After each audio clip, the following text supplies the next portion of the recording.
I thought it was an amazing meeting. He's a great leader of a very powerful, very strong country, China. And what can I say? We have, it was an outstanding group of decisions, I think, that was made. A lot of decisions were made, too. There wasn't too much left out there. And we've come to conclusion on many very important points, and we'll be handing that to you in a little while. We're having, because there was a lot of different things, many of them very important.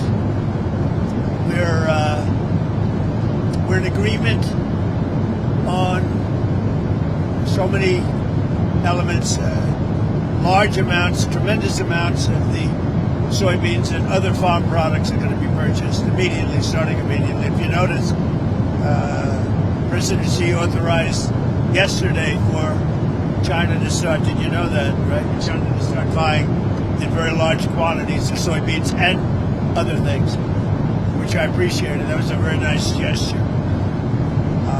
And many other things like that. On fentanyl, we agreed that he was going to work very hard to stop the flow. You know, it's a very complex subject because it's used for lots of different reasons, including anesthetics and things. But he's going to work very hard on it, precursors, and I think you're going to see some real action taken. I've agreed, as you know, I put a 20% tariff on China because of the fentanyl coming in, which is it's a big tariff. And based on his statements today, I reduced it by 10%, so it's 10% instead of 20%, effective immediately. I believe he's going to work very hard to stop the death that's coming in. But again, it's complex because of what fentanyl is, what the precursors do. So I think you're going to see a big difference. We've had discussions on many of the elements that you're talking about all the time. You're asking me questions, and most of those things were I think agreed to for the most part. I think we agreed to almost everything in a very acceptable form. I wouldn't say everything was discussed because there were things that probably, in retrospect, we could have discussed and we didn't, for some reason, didn't come up. But if you have any questions, let me know. Go ahead. What about chips, sir? Did he agree? Did you agree to sell any more down chips? We did discuss chips, and they're going to be talking to NVIDIA and others about taking chips. Look, we make great chips. NVIDIA is the leader. And I'll be speaking to Jensen from NVIDIA, but they're going to be discussing that with NVIDIA to see whether or not they can do. I said that's really between you and NVIDIA, but we're sort of the arbitrator or the referee. It's a little rough up here. The skies are a little rough. And just to clarify, sir, that is the downgraded Blackwell chips. You would authorize those to be exported? No, not the Blackwell. We're not talking about the Blackwell. That just came out yesterday. But a lot of chips, a lot of the chips. And that's good for us. How soon do you think you'd be able to sign an actual... Please, come on. You know what you do? Yeah, come on. Let me stand right over here. Yeah, hey, everybody, thanks. Let me just make a point on the chips. As the president was saying, there's so many chips we already sent to China, a lot of advanced chips, etc. And as he said, NVIDIA will talk to China and see what's possible. The Blackwell chips, of course, weren't discussed. We focused on export controls of China on rare earths, and they're going to keep those flowing, which is quite important. What are the major stumbling blocks that are left now to work through, and how soon do you think you could sign a trade deal with China? Well, I think pretty soon. We have not too many major stumbling blocks. We have a deal.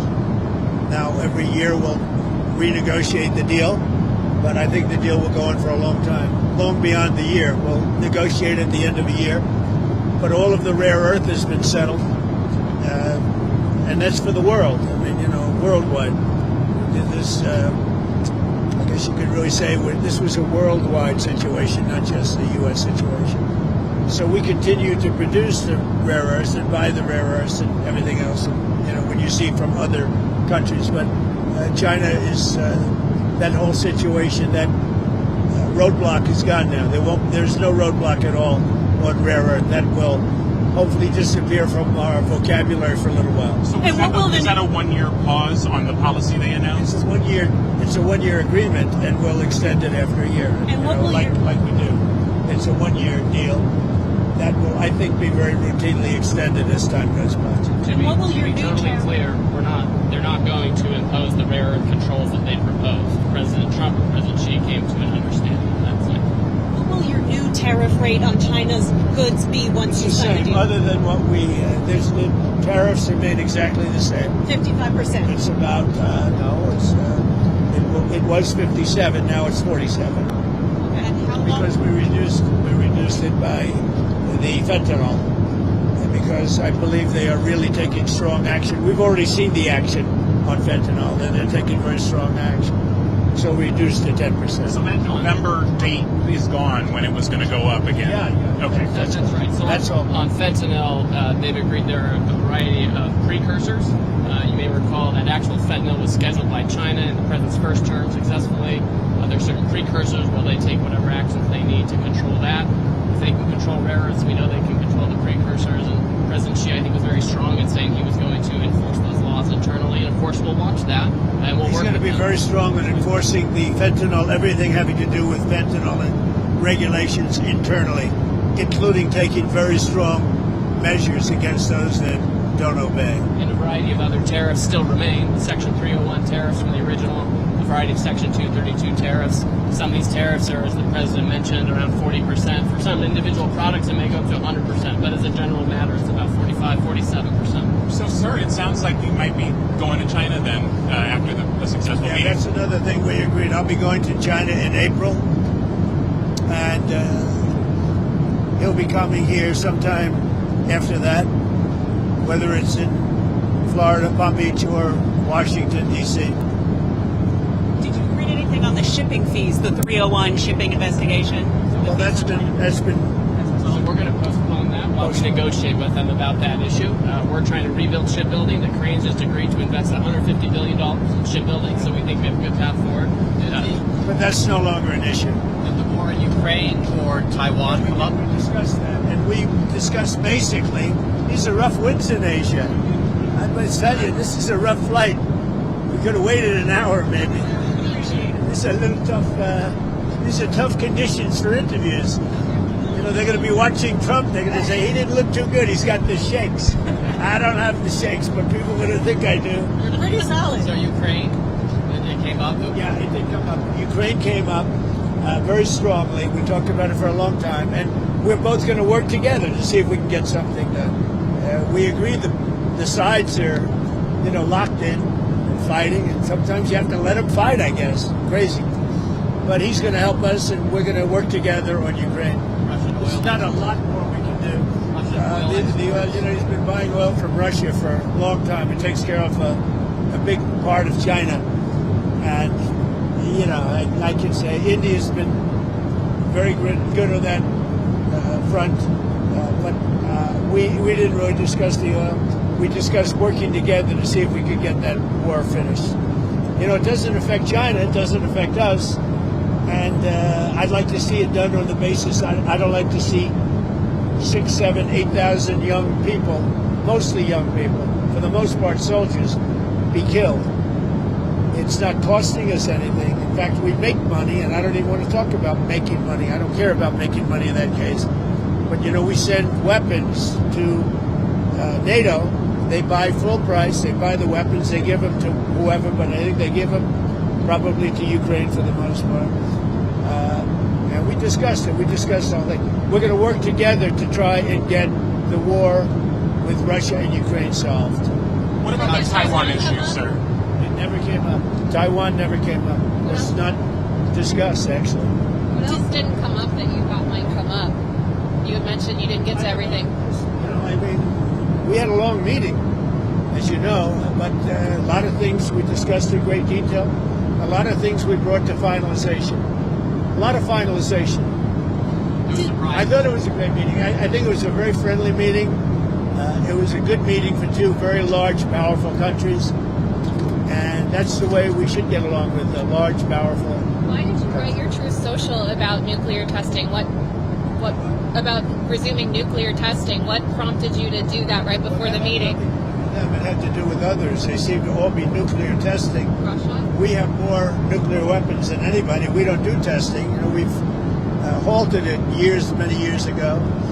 But with others doing testing, I think it's appropriate that we do also. Any Israel- details did Israel- around that testing, sir? Like where, when? It'll be announced. We have test sites. It'll be announced. Did Israel give you a heads up before they bombed Gaza? And is it still a ceasefire if they're it's a stopping? ceasefire. It is. No, they had a sniper, and one of their soldiers were killed, and they did retribution. So we'll see. But it is a ceasefire. It's back to ceasefire. But is that What is the thinking behind reducing troops in Romania, the drawdown of U.S. troops in Romania? You'd have to ask. I mean, I can tell you about it, but it's not very significant. It's not a big deal. On nuclear weapons, sir, which countries do you have in mind when you say you want to send a signal? What a rough ride this is. The interviews are tough enough without your life being threatened. You guys okay? Yes, sir. Thank you. That camera guy's very steady. We're going to look real bad today on television, I'll tell you. I think that, it's pretty much, I think we've discussed mostly what we said, pretty comprehensive. We're going to issue a statement on some of the details. But overall, I guess on the scale of from 0 to 10, with 10 being the best, I would say the meeting was a 12. Okay, I think it was a 12. I think very importantly, just the whole relationship is very, very important. And I think it was really good. And especially coming on the heels of the successful trip. We're in Malaysia. You signed a peace deal for Cambodia and Thailand. Critical mineral deals with all our allies. So many Real successful strength, meetings. right? The whole And so way. many meetings great for our country with literally hundreds of billions, trillions of dollars have come into our country over the last 4 days, represented by this meeting. But trillions of dollars, where Toyota is going to build plants, $10 billion worth of plants. And, I could go over so many different companies coming in. They're pouring money into the United States. So beyond even this meeting, this was an unbelievable trip. And I hope you're glad you were a part of it. It was big.